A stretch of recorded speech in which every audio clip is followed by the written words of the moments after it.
There are 6 awful exercises that are being continuously done in the gym. Well, to be fair, there are way more than 6, but these are the 6 most common ones that I've been seeing recently.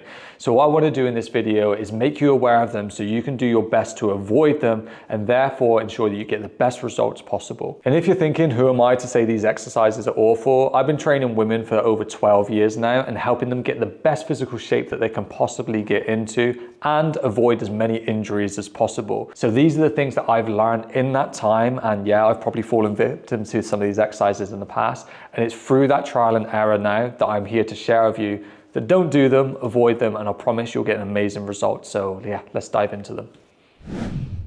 So the first exercise that you're gonna definitely want to avoid when you're in the gym is this weird side bending, oblique, weird exercise I see constantly people doing. Firstly, like, this is stupid for one reason, that this weight is cancelling out this way because it's pulling over side to side. So it's basically making the exercise ineffective because this weight's doing the work as opposed to your abs.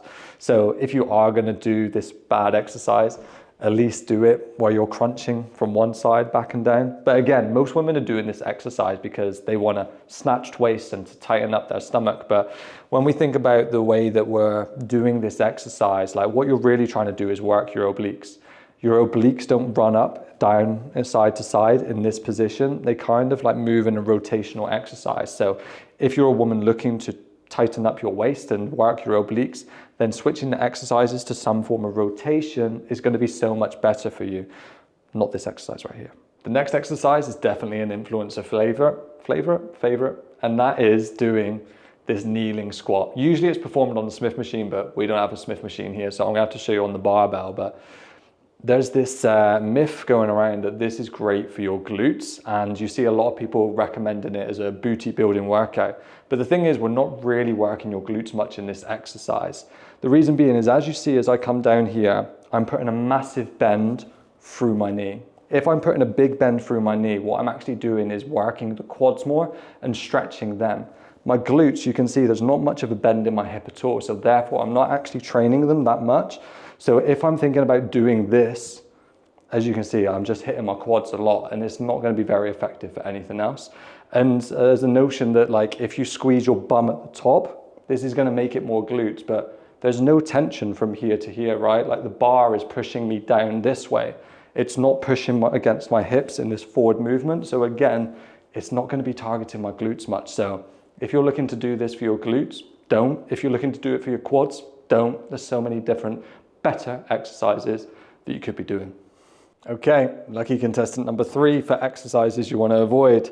Again, is another influencer favorite. Maybe it's because the angles I'm about to give you, but that is this weird squat into some calf raise sort of thing, which I don't know what this is doing whatsoever. It's definitely not growing my calves or my glutes either. So there really isn't too much to say on this exercise. You can see how ridiculous it is, but yet so many women are falling for this, unfortunately.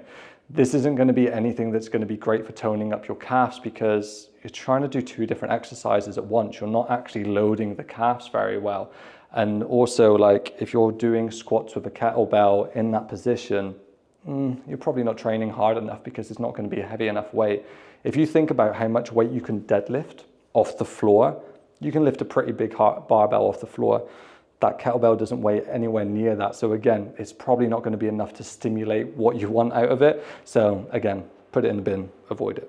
So this next type of exercise you want to be avoiding isn't necessarily an exercise, but it's the way that you do your workout. And that's if you're performing the same muscle group in a superset.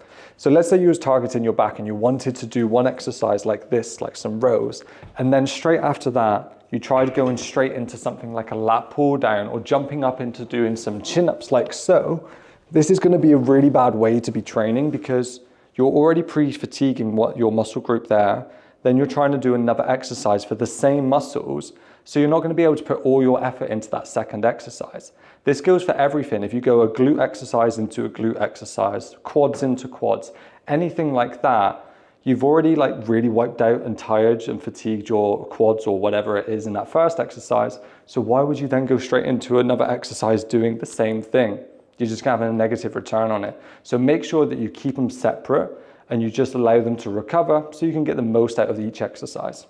And then the sixth and final exercise that you're going to want to avoid is this hex dumbbell chest press exercise that I see so many people doing.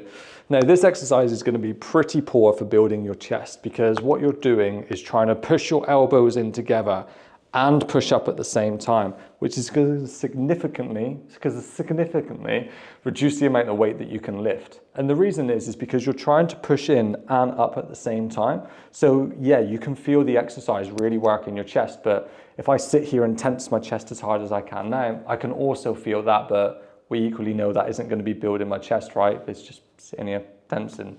But the thing is, when you focus on doing an actual dumbbell press, what you're going to find is you're going to be able to lift significantly heavier weight for the exercise, which is going to be more beneficial for building your chest rather than limiting yourself by trying to squeeze together and tense as hard as you can. So when you switch to a dumbbell press, you're just going to get a much better return on results. So don't waste your time with the hex press. Just focus on the incline dumbbell chest press instead. You're going to be good to go. And there you have it. There are 6 of the exercises that I believe you should be avoiding in the gym because they are pretty shit and they're not going to do much for your results. If you enjoyed this video and now you want to learn like what exercises you should be doing and probably what the best workout split is you should be forming in the gym, then you're probably going to want to watch this video here because in this I detail what I personally believe is the best workout split you can do in the gym for the best results and the best recovery.